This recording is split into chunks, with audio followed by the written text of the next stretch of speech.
여러분, 성경은 총 66권으로 되어 있습니다. 66권 가운데 어떠한 책도 중요하지 않은 것은 없을 것입니다.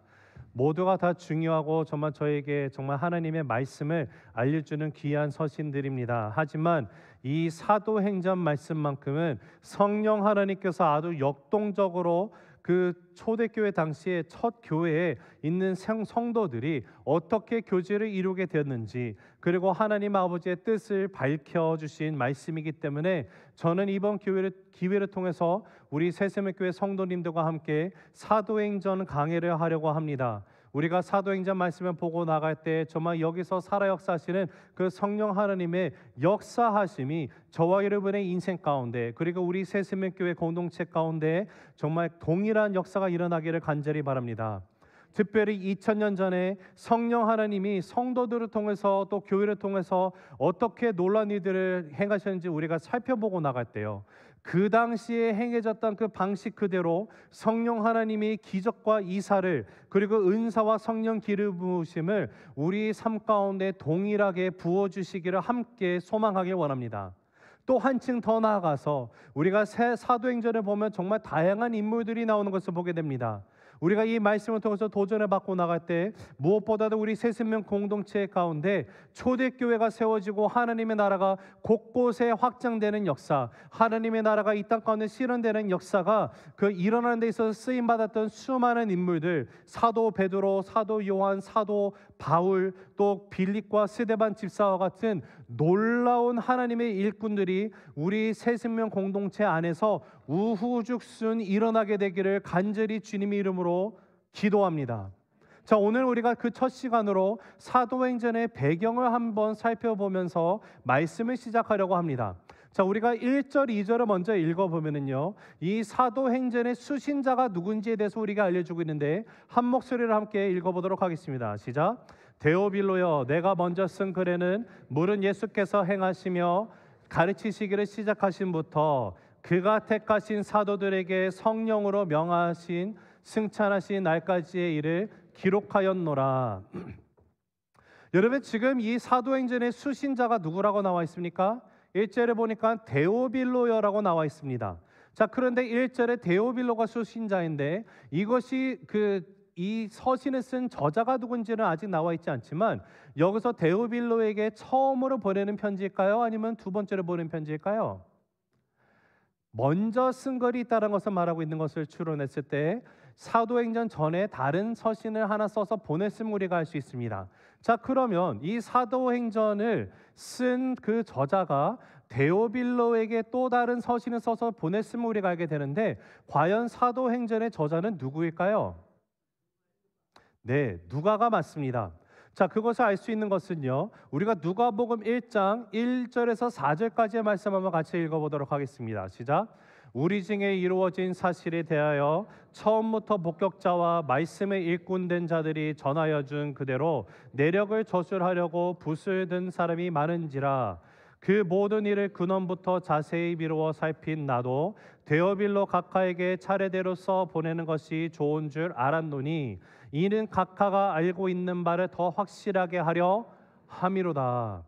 자, 누가복음의 저자는 누가입니다.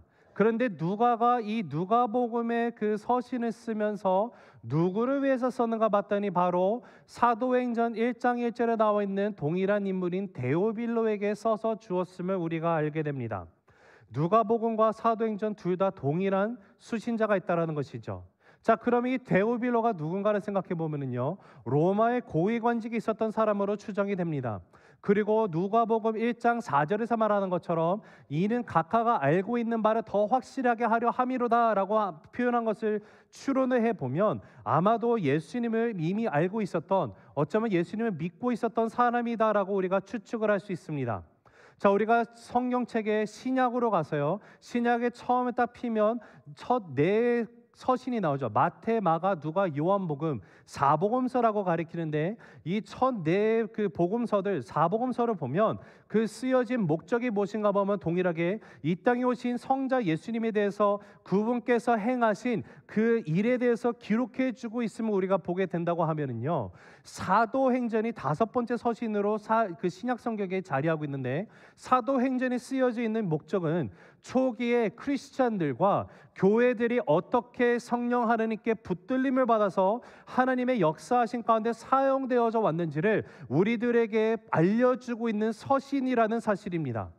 여러분, 사도행전은요, 예수님이 승천하신 후에 제자들의 삶이 어떻게 변화되었는지, 성령 하나님이 오셨을 때 어떤 일들이 그들의 삶 가운데 능력을 통해서 일어나게 되었는지, 교회가 무엇이며 교회는 어떻게 세워졌으며 어떠한 일을 감당해 나가야 했었는지, 또 이방인들에게 복음이 어떻게 전달이 되었는지, 그리고 더 나아가서 1세기 교회들이 어떻게 개척이 되고 어떤 본질적인 사역들을 그들이 수행해 갔는지 등등을 알 수 있게 해주는 귀중한 서신이 됩니다. 여러분, 우리가 그 기도 40일 캠페인을 하기 전에 제가 여러분과 함께 처음으로 시작했던 강해 설교가 바로 에베소서였습니다. 우리는 에베소서를 통해서 1장에서 3장까지는 교회가 어떤 이유로 존재하는지 교회론에 대해서 배우고 나갔었고, 그 다음에 에베소서 4장에서 6장까지는 교회된 저와 여러분이 그러하다면 우리의 인생 가운데 어떻게 살아가야 되는지에 대한 실천편을 살펴봤습니다. 그 후에 제가 기도하면서 어떠한 말씀으로 여러분과 함께 나누면 좋을까 기도하고 고민하는 가운데 하나님께서 사도행전을 함께 나누라는 확신을 주셨습니다.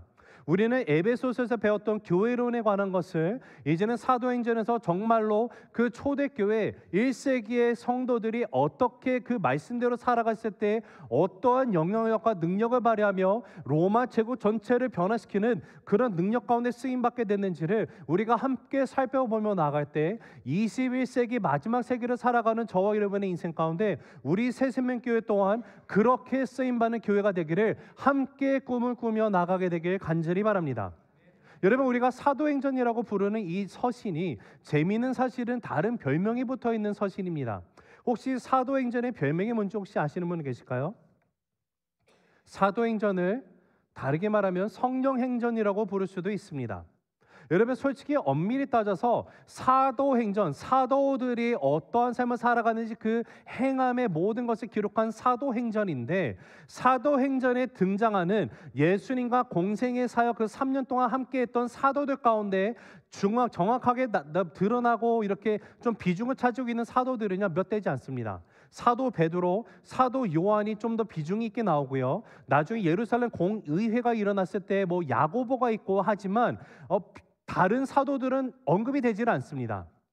그러다가 어떤 일이 일어납니까? 그 후에 이제 평신도 이제 리더들이 세워지기 시작합니다. 안수 집사님들이 나오기 시작을 하죠. 여러분, 사도들이 하나님의 말씀을 가르치고 선포하는 일에 집중을 해야 되는데 나중에 교회 안에서 교회가 커지면서 구제를 해야 될 일이 많이 생깁니다. 그런데 이것에 신경을 쓰다 보니까 정작 중요한 하나님의 말씀을 선포하고 이런 가르침을 하는 사역을 못해서 그러다가 정말 기도하면서 집사들을 세우고 나가는 것을 보게 됩니다. 여러분, 엄밀히 말해서요, 안수 집사라는 직분은요 교회에서 어떤 리더로서 모든 중대한 사항들을 결정하고 나가는 직분이 아닙니다. 안수 집사는요, 이 집사라는 말 자체가요 둘루스, 종이라는 뜻을 갖고 있습니다. 즉 교회에서 필요한 곳곳에서 내가 종의 모습으로 섬기고 나아감으로 말미암아 교회가 건강해질 수 있도록 섬기는 역할을 하고 나아가는 것이 집사라는 거예요. 자, 그것을 우리가 나중에 가서 사도행전을 쭉 더 보도록 하겠고요. 그러나 우리가 아는 것은 이 그 성경을 보면 7 집사들이 세워졌고 그중 우리가 잘 아는 뭐 스테반 집사도 있고 빌립 집사들이 있습니다. 이와 같은 평신도 지도자들이 나오고 또 하나님이 그 더 나아가서는 하나님이 정말 특별하게 이방인들을 위해서 전덕에서 이방인의 그릇으로 부른 사도 바울이 오히려 사도행전에 큰 비중을 차지하고 있음을 우리가 보게 됩니다. 자, 그런데 예수님과 함께 있었던 사도들이던 평신도 리더였던 그 집사님들이던 아니면 사도 바울이던 그들의 인생 가운데 공통적으로 도드라지게 나타나는 것은 한 가지가 있죠. 그것은요, 이 사도행전은 이런 귀한 일꾼들을 통해서 하나님의 역사를 써나가시는 성령 하나님의 움직임을 우리가 보게 되는 데 있다는 것이에요. 그러하기 때문에 사도행전은 우리가 성령행전이라고 불러도 틀린 말이 아닐 것입니다. 여러분, 우리 새생명교회의 비전이 무엇입니까? 네, 아멘, 맞습니다. 이 비전을 여쭤보면 이렇게 말씀하셔서 다들 곁눈질 하시는데, 네, 여러분 실력이 안 좋으면 시력이 좋으면 좋죠. 적이 있습니다. 하나님의 나라가 이 땅에 실현되는 예수 공동체가 되는 것입니다. 자, 그러하다면 하나님의 나라는 어떻게 실현이 될 수 있을까요? 하나님의 나라는 어떻게 이 땅 가운데 이루어질 수 있죠? 사도 바울의 고백을 통해서 한번 살펴보면요, 고린도전서 4장 20절입니다. 한번 같이 읽어보겠습니다. 시작. 하나님의 나라는 말에 있지 아니하고 오직, 자, 하나님의 나라가 말에 있습니까? 하나님의 나라가 뭐 목사가 설교를 잘하면 이게 임하고 그러는 겁니까? 아니에요. 말에 있지 않아요. 어디에 있어요? 오직 능력이 있습니다. 이 능력은 어떤 능력을 말하는 걸까요? 성령 하나님으로부터 오는 능력을 가리킵니다. 사도행전은요, 바로 하나님의 나라가 말에 있지 아니하고 오직 성령의 능력에 따르는 말씀대로 살아갔던 사람들의 삶을 기록해 놓은 서신이라는 것이에요.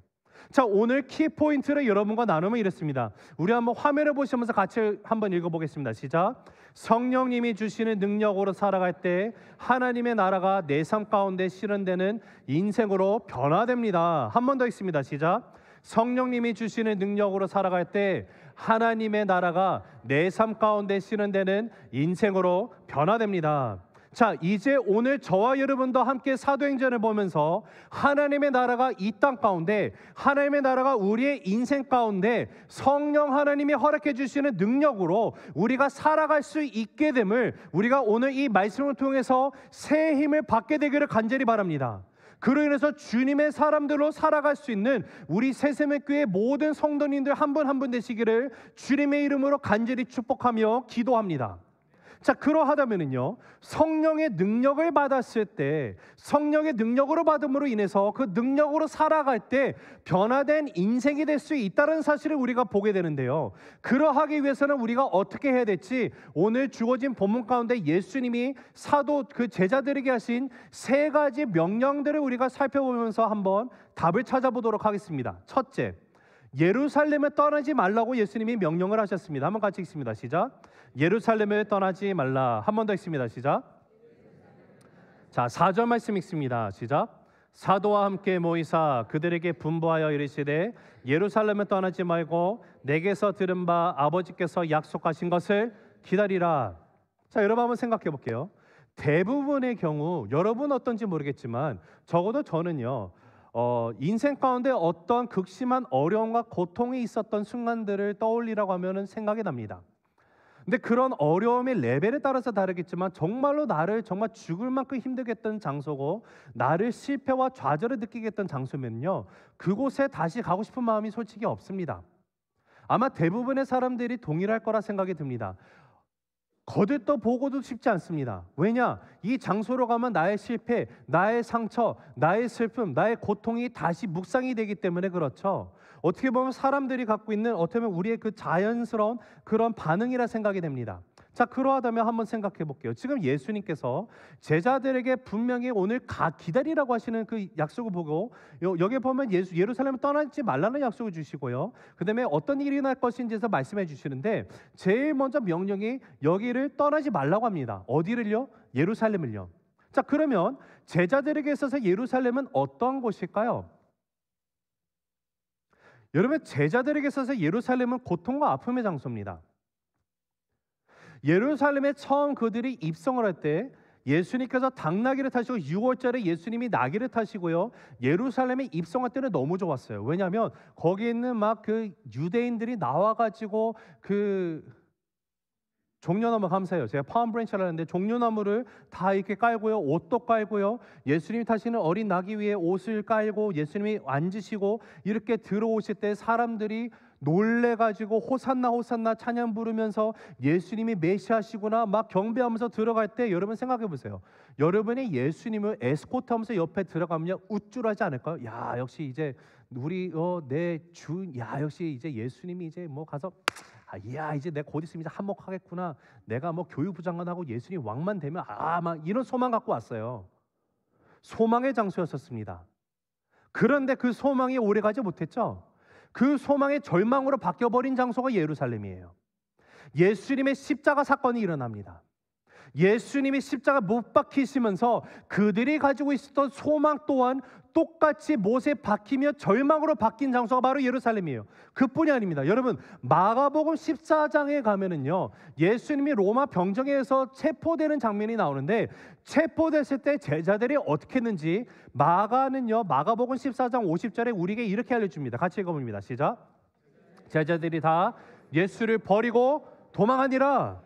자, 생각해 보세요. 지난 3년간 예수님을 따라다니면서 예수님이 나의 주인이시고 주님, 야, 이제 예수님 정말로 하나님의 아들이시구나. 예수님이 기적 베푸시고 막 역사하시는 것이 막 나타나고 사람들이 막 따르고 막 인기몰이가 되고 이런 나의 왕이고 나이가 따르는 분, 예수님 앞에 모든 소망 두고 있었는데 어떤 일이 일어나요?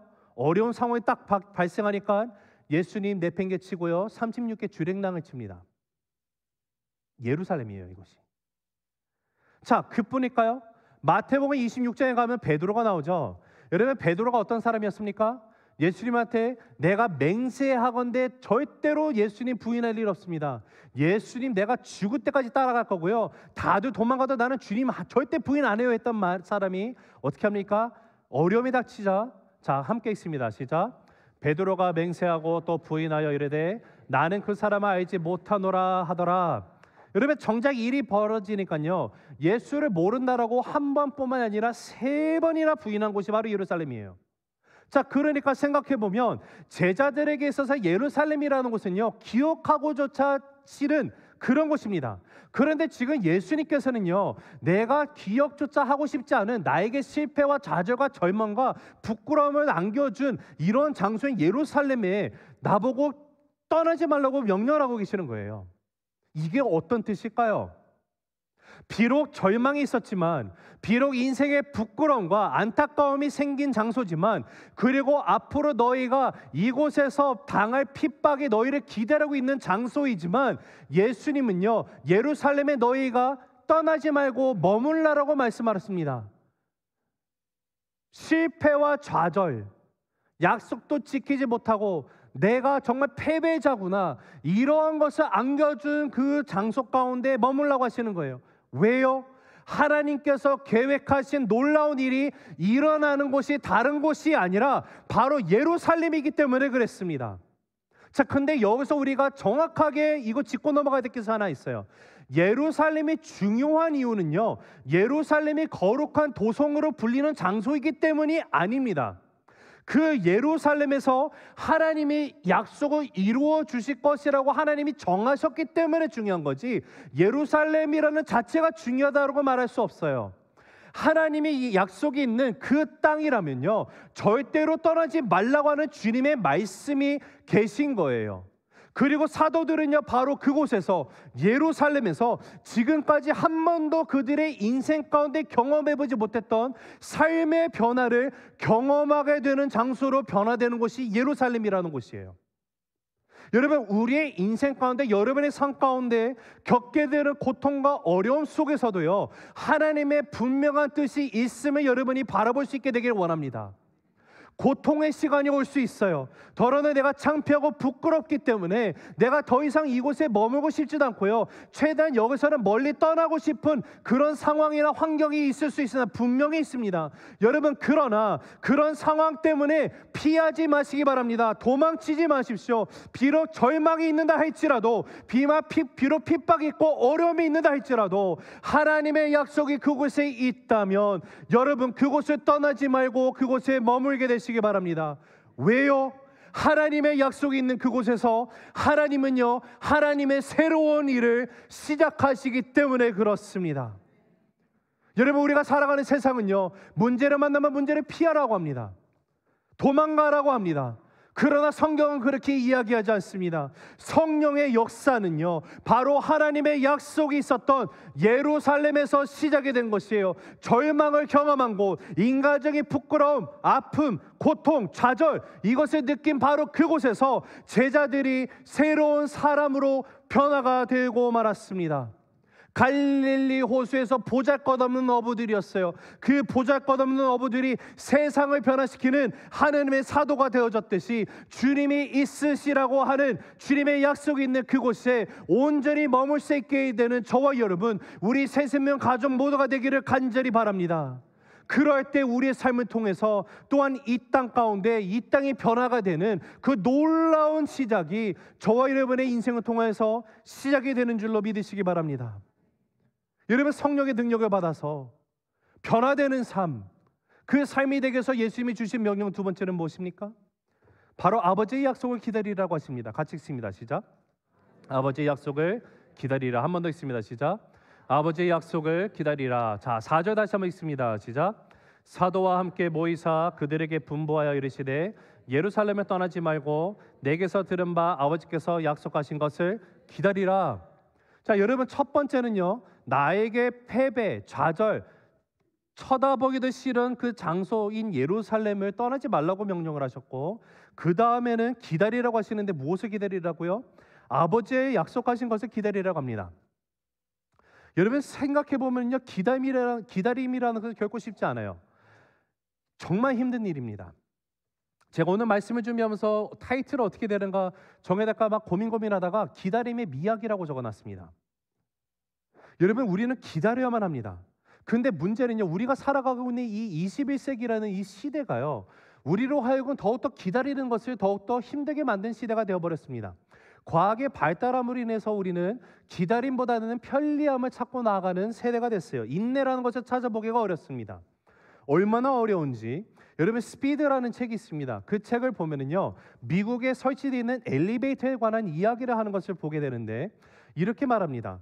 미국에 설치되어 있는 엘리베이터의 대부분 한 90%는 그 90% 이상은 클로즈 버튼을 아무리 눌러도요 작동을 안 한다고 해요. 왜냐하면 연결이 되어 있지 않습니다. 자, 그러면 왜 엘리베이터에다가 되지도 않는 이 클로즈 버튼을 놔뒀을까요? 이유는 단 하나라고 합니다. 엘리베이터에 타서 엘리베이터 문이 닫히기를 기다리는 미국 시민들이 뭔가 할 일을 주기 위해서 클로즈 버튼 놨대요. 그래서 타면 뭡니까? 다들 1층 누르고 클로즈 눌러요. 누르는데 안 닫히죠? 다시 누릅니다. 안 닫혀요. 3번 해야 되나? 3세판 딱 했더니 닫히죠? 아, 역시 3번 눌러야 돼. 이게 아니라 초가 그렇게 셋업이 되기 때문에 닫히는 거예요. 그러나 우리는 나도 모르게 엘리베이터 타면 어떡합니까? 8층 클로즈 띡 이러지 않습니까? 저만 그래요? 자, 여러분, 그러면 제가 마음이 좀 많이 안 좋습니다. 저만 그런 것 좀. 자, 포인트는요, 인내심이 없어요. 여러분, 마이크로웨이브라는 것이 너무도 편리하죠. 근데 간혹 가다가 마이크로웨이브를 쓸 때 여러분, 빵도요, 제가 갑자기 배가 고파서 그런지 빵도요 한 10초 정도 돌려 먹으면 맛있습니다. 그렇죠? 근데 빵을 딱 놓고 10 딱 누른 다음에 카운트다운이 되는데 왜 이렇게 초가 늦게 내려가는지 모르겠어요. 가끔가다 제가 이러고 있는 제 모습을 볼 때가 있습니다. 제가 그런 거 보면 인내심이 좀 없나 봐요. 그래서 저는 그런데 여러분, 근데 이 성경 말씀을 보면 성경은 뭐라고 하는지 아십니까? 자, 시편 27편 14절에 가면 시편 기자가 이렇게 말합니다. 같이 읽어보실까요? 시작. 너는 여호와를 기다릴지어다. 강하고 담대하며 여호와를 기다릴지어다. 지금 하나님을 기다리라고 말하는데 뭐라고 이야기하고 있는가 봤더니 Be strong and let your heart take courage라고 말을 하고 있죠. 강하고 담대하여 여호와를 기다리라고 합니다. 자, 여러분, 여호와 하나님을 기다리는데 왜 강하고 담대하라고 이야기를 하고 있을까요? 왜냐하면 기다림이라는 것이 결코 쉽지 않기 때문에 그래요. 기다리기 위해서는 내가 강함으로 담대함으로 인내할 수 있는 그 능력이 필요하다라는 거예요. 자, 지금 주님께서 제자들을 향해서 기다리라고 말씀하십니다. 그러면서 주님께서 그들에게 주신 아버지의 약속을 기다리라고 하셨는데 그 약속이 무엇인지를 8절 말씀에 가서 보면 같이 읽어보실까요? 시작. 오직 성령이 너희에게 임하시면 너희가 권능을 받고. 자, 이게 성령 하나님이 너희에게 임하실 때까지 기다리라고 말씀하신 것을 우리가 보게 됩니다. 자, 이것이 어떤 의미가 있는지는 우리가 다음 시간에 살펴보도록 하겠고요. 그러나 분명한 사실은 성령이 너희에게 임하시는 그날까지 너희는 기다리라 해요. 제자들이요, 오순절날 다락방에 모여가지고 120 성도들이 모여서 기도했을 때 성령이 임했습니다. 그런데 중요한 사실은요, 그 누구도 그날 성령이 임했을 거라는 것을 생각해 본 적이 없어요. 몰랐어요. 그런데 그냥 기다리고 인내하고 기도하고 있다 보니까 하나님의 완벽하신 타이밍에 성령님이 임하신 거예요. 근데 문제는 그 기다림까지 나가야 되는 거예요. 예수님은 분명히 너희에게 약속한 그날이 될 때까지 예루살렘에서 이제 기다리라고 말씀하셨습니다. 우리는 기다림을 참 못합니다. 때로는 하나님께서 약속을 주셨는데 그것을 받기까지 우리가 기다림으로 나가야 되는데, 나의 인내가 부족함으로 인해서 나는 불평불만하고 나아갈 때가 종종 있다라는 사실이에요. 여러분, 중국에 가면, 중국의 극동지방에 가면 거기서만 자라는 희귀종인 대나무가 있습니다. 모소대나무라는 대나무가 있는데, 혹시 모소대나무에 대해서 들어보신 적이 있는 분이 있는지 모르겠습니다. 이 모소대나무가 희귀종인 이유가요, 이 대나무의 씨를 밭에다가 막 다 뿌리면은요, 이 대나무가 뿌려진 밭에 아무리 물을 주고 이렇게 신경을 써도 모소대나무가 4년 동안 자라는 건 딱 3cm 정도라고 합니다. 안 자라요. 4년 동안 아무리 내가 열심히 해도 3cm예요. 눈에 보이는 것이. 그런데 인내하고 4년 동안 열심히 물 주고 하고 난 후에 5년째가 되면은요, 여러분, 이 5년째 된 날부터 하루에 무려 30cm씩 넘게 자라는 것이 모소대나무입니다. 그리고 6주만 딱 지나면 6주 만에 15m까지 대나무가 쭉쭉 자란다고 해요. 그래서 빽빽하고 울창한 대나무 숲이 순식간에 됩니다. 자, 이 모소 대나무를 심는 사람들은요, 4년 동안 눈에 보이지 않는다라고 조바심을 갖지 않습니다. 왜요? 4년 동안에는 땅 밑에서 뿌리가 옆으로 아래로 계속 내리고 있다는 사실을 믿음으로 알고 있기 때문에 그래요. 그리고 4년 동안 내가 믿음으로, 담대함으로, 소망으로 기다리며 인내를 하고 나가는 겁니다. 그러했을 때 5년째 분명히 대나무가 6조 만에 15m 이상까지 자라게 됨을 알기 때문에 이렇게 기다리는 거예요. 자, 여러분, 그러하다면 지금 하나님께서 우리 인생 가운데 분명히 주신 약속들 또한 어떠할까요? 하나님이 주신 약속은 이루어질 수도 있고 이루어질 수도 없기도 하는 그런 것일까요? 여러분, 하나님의 약속은 분명히 이루어지는 줄 믿으시기 바랍니다. 하나님의 약속은요, 결코 땅에 떨어지지 않습니다. 하나님의 약속은요, 우리의 인생 가운데 분명히 성취된다는 사실이에요. 지금 예루살렘에서 기다리는 제자들의 삶 속에 하나님은 분명히 하나님의 약속을 주셨습니다. 그리고 지금 이제 동일하게 우리의 인생 가운데서도 하나님이 주시는 약속이 있습니다. 그 약속 또한 우리의 삶 가운데 분명히 이루어질 것을 우리가 믿음으로 기다려야만 한다는 것이에요.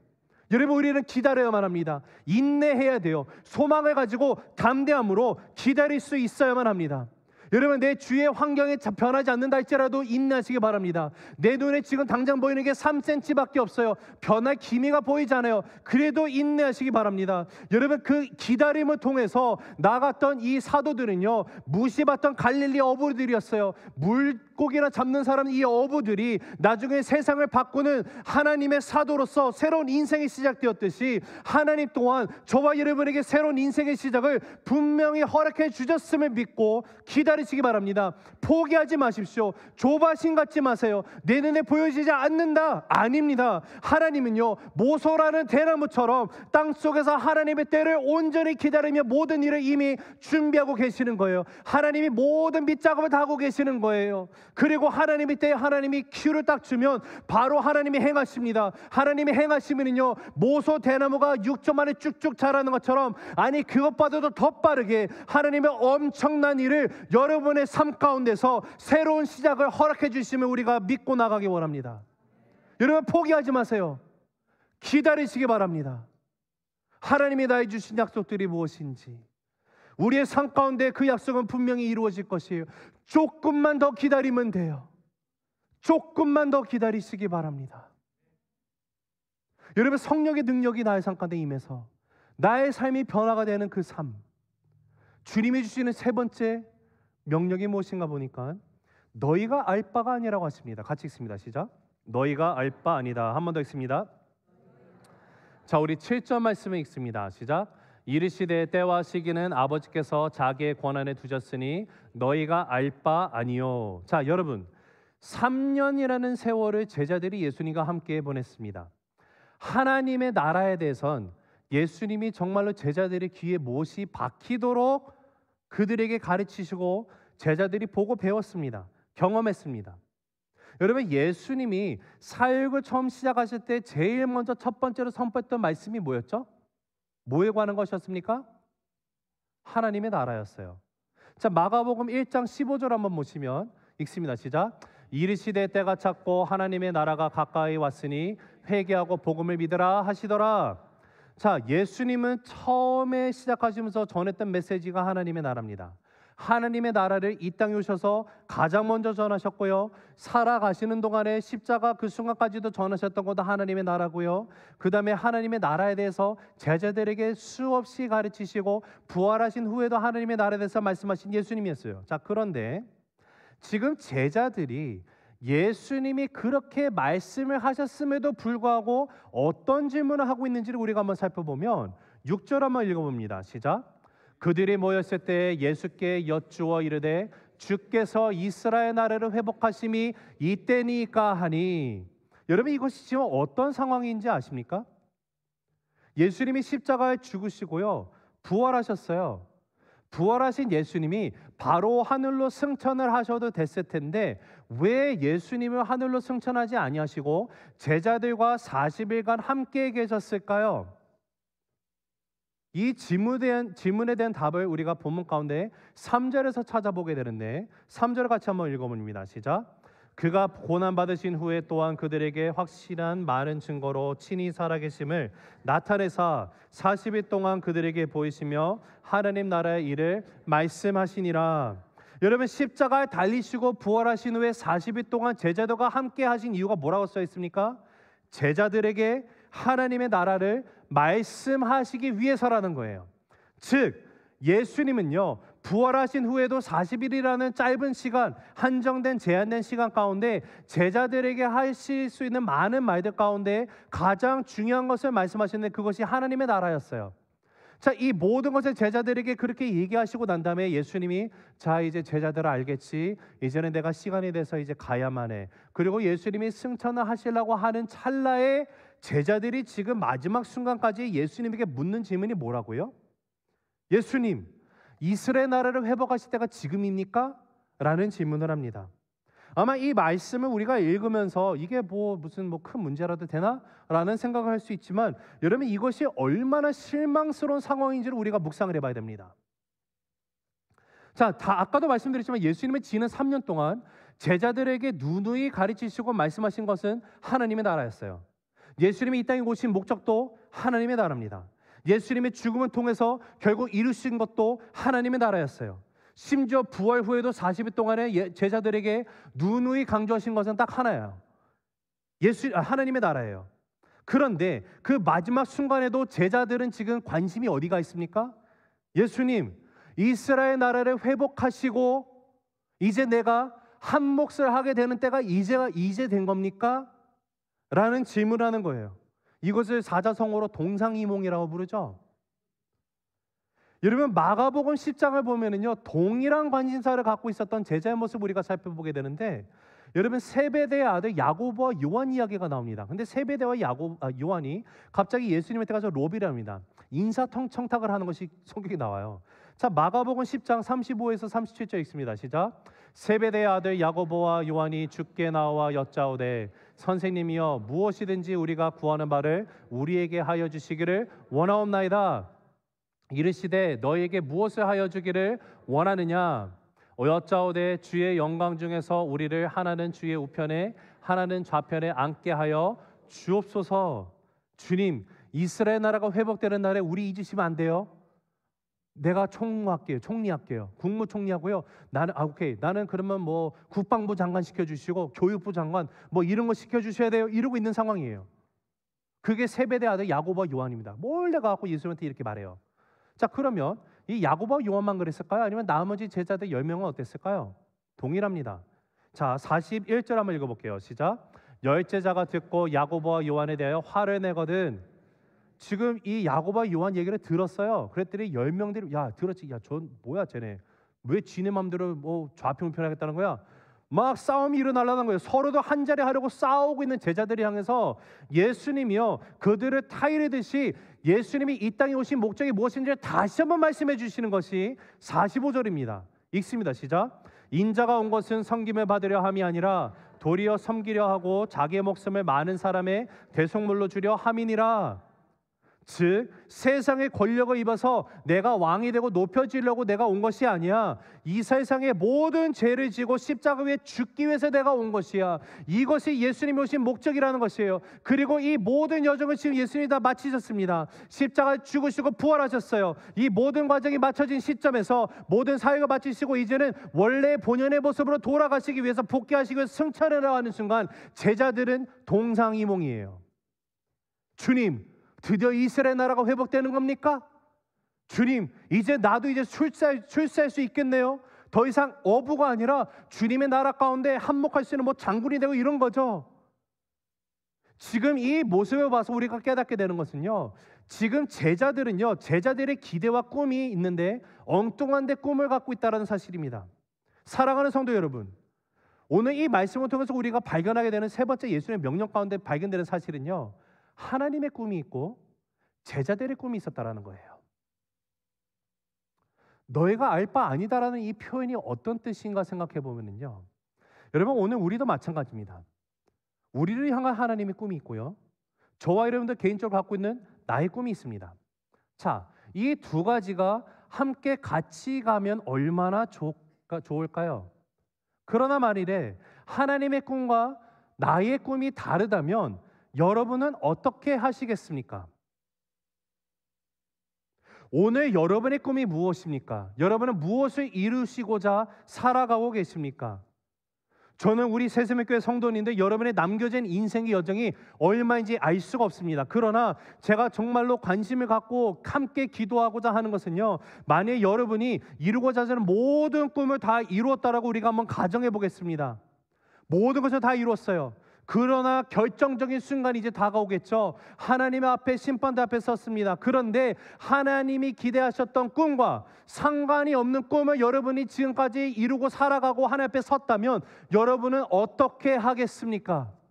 여러분, 그날이 오면요, 그때는 내가 수정하고 싶어도 수정할 수가 없는 거예요. 그렇기 때문에 우리가 지혜로운 자로 살아간다는 것은요, 나의 인생의 주인 되신 하나님, 그분의 꿈을 빨리 깨닫고 나의 남은 인생을 그 꿈에 들여서 하나님의 꿈을 이루고자 하는 그 꿈을 내가 빨리 하나님의 꿈을 나의 꿈과 함께 같이 정렬해서 그 삶으로 살아가는 것이 가장 지혜로운 삶이 되면 믿으시기 간절히 바랍니다. 여러분, 중요한 것은요, 예수님, 내 꿈을 이제 이룰 수 있습니까? 이 물음에 대한 예수님의 명령은요, 네가 알 바가 아니라는 거예요. 즉 이것은 네가 신경 써야 될 것은 네가 생각하는 이런 것이 아니라 하나님의 꿈이 무엇인지를 너희가 붙들어야 되라는 고백이라는 것입니다. 여러분, 지금 예수님이 승천하시기 바로 직전에 제자들이 이런 질문을 하고 있을 때, 만약에 제가 예수님이었으면 제가 너무 기가 찰 것 같아요. 근데 예수님은 한 번 짜증도 내지 않으시고요, 동상이몽을 하고 있는 이 제자들이 향해서 뭐라고 다시 한번 말씀하시는가 봤더니 하나님 아버지의 꿈을 다시 한번 그들에게 심어주시고 가게 되는 것을 봅니다. 자, 7절 8절 다시 한번 읽을게요. 시작. 이르시되 때와 시기는 아버지께서 자기의 권한에 두셨으니 너희가 알 바 아니요 오직 성령이 너희에게 임하시면 너희가 권능을 받고 예루살렘과 온 유대와 사마리아와 땅끝까지 이르러 내 증인이 되리라 하시니라. 아멘. 여러분, 그때나 지금이나 우리 주님은요, 우리 하나님 아버지는요, 관심은 똑같으십니다. 우리 주님의 관심은 하나예요. 여전히 여기 있어요. 그것은 먼저 하나님의 나라가 회복되고 확장되는 것임을 믿으시기 바랍니다. 여기 8절에 보면 오직 성령이 너에게 임하시면이라고 시작을 합니다. 오직이라고 말씀하세요. 다른 것이 중간에 깨트림이 없다는 것이에요. 어느 누구도 토로될 수가 없습니다. 이게 하나님의 관심이기 때문에 그래요. 하나님의 관심이 어디 있어요? 8절, 그 결과 뭐예요? 성령이 임하시면 증인이 된다는 것이죠. 하나님의 나라예요. 그래서 하나님이 사도행전에서 교회를 세우시고 나가신 것을 우리가 보게 되는 겁니다. 여러분 잘 들어주시기 바랍니다. 하나님의 꿈은요, 하나님의 관심은요, 이 땅과 우리의 삶 가운데 먼저 하나님의 나라가 회복되고 확장되는 것임을 믿으시기 바랍니다. 이 순서가 너무도 중요해요.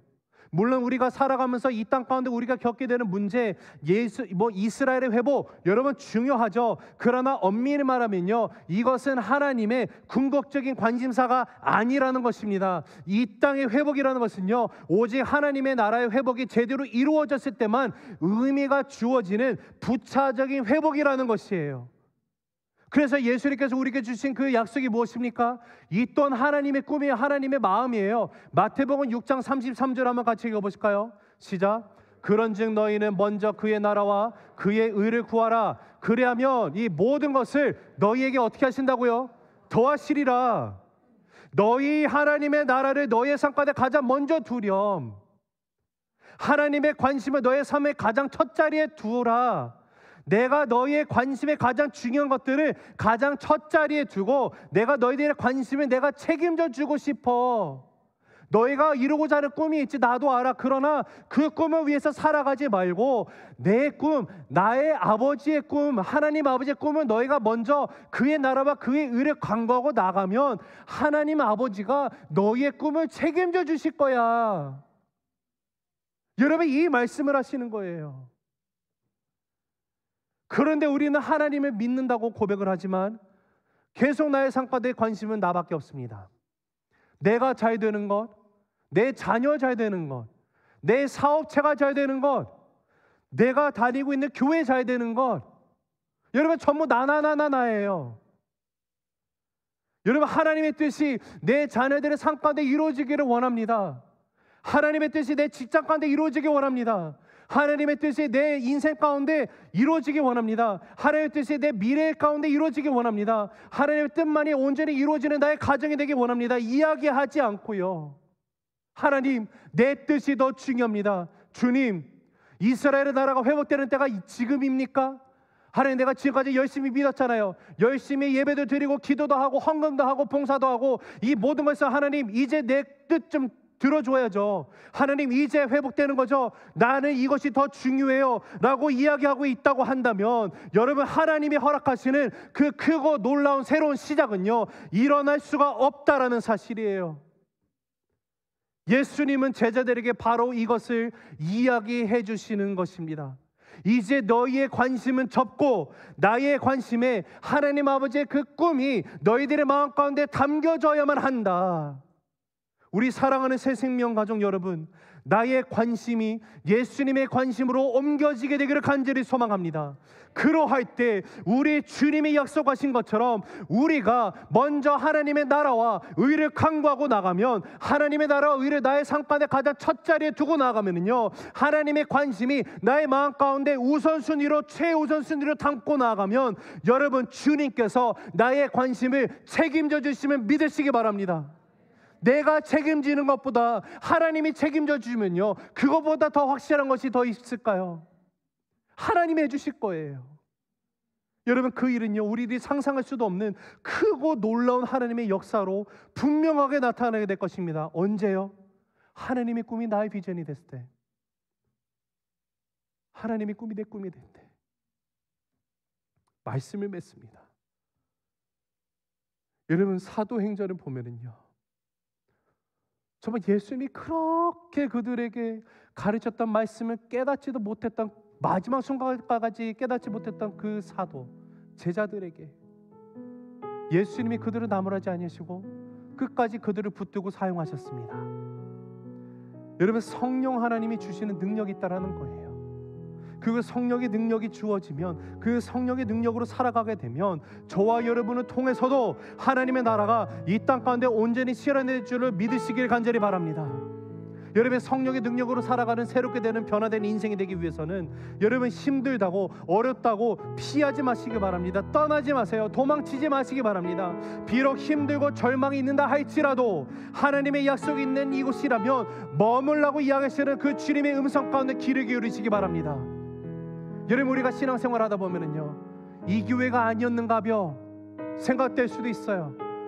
어떤 상황과 어려움이 생길 수 있습니다. 여러분, 그렇다고 거기서 피하면 다른 교회 가서는 거기서는 어떤 어려움도 없을까요? 여러분, 중요한 사실은요, 내가 피하면 그곳에 내가 극복할 때까지 주님이 똑같은 어려움을 계속 주십니다. 어디를 가든지 간에. 그러나 나는 도망자 신세밖에 되지 않아요. 그러나 하나님의 음성 가운데 귀를 기울이시기 바랍니다. 여러분, 떠나지 마십시오. 주님의 약속이 있는 그곳에서 떠나지 마시기 바랍니다. 기다리시기 바랍니다. 하나님은 오늘도 저와 여러분에게 말씀을 통해서 약속을 주십니다. 하나님의 약속은요, 분명히 이루어짐을 믿고 믿음 가운데 기다리시기 바랍니다. 그러할 때 여러분의 인생 가운데 한 번도 경험해 보지 못한 새로운 일이, 새로운 시작이 우리의 삶 가운데 이루어질 것임을 말씀하시는 예수님의 그 약속을 붙드시기 바랍니다. 여러분, 기다립시다. 포기하지 맙시다. 그리고 기다리면요, 제자들에게 임하셨던 성령 하나님이 하나님의 약속을 의지하고 나가는 저와 여러분의 인생 가운데도 능력의 하나님을 임하시게 됨을 믿으시기 바랍니다. 그리고 주님이 말씀하세요. 너희가 알 바가 아니다. 혹시 오늘도 나는 주님, 이스라엘 나라가 회복돼서 내가 한몫할 때가 지금입니까? 하나님, 내가 바라는 꿈 이건데 이제 이루어 주실 것이죠? 라는 잘못된 꿈을 쫓고 살아가는 인생들에게 주님이 말씀하십니다. 네가 원하는 것을 바라보는 것이 아니라 하나님 아버지의 꿈이 너의 꿈이 될 수는 없겠니? 여러분, 하나님의 꿈이 내 꿈이 되길 원합니다. 하나님의 꿈은 단 한 번도 변한 적이 없어요. 창세부터 지금까지, 그리고 그 이후에 예수 그리스도 다시 오시는 재림의 그날까지 하나님 아버지의 꿈은 단 하나입니다. 새 하늘과 새 땅 창세전 이 모든 세상 역사 끝 변치 않으시는 우리 하나님 아버지의 꿈은요, 세상 모든 민족이 구원을 얻게 되는 것임을 우리 인정합시다. 그 놀라운 하나님의 꿈이 여러분의 개인의 삶 가운데, 여러분의 가정을 통하여서, 부부관계를 통하여, 나의 자녀들의 인생 가운데, 여러분의 직장, 여러분의 사업체, 그리스도의 몸된 교회인 이 새생명교회 가운데 예수님이 오시는 그날까지 실현되는 그 역사가 채워지기를 간절히 주님의 이름으로 간청하며 기도합니다.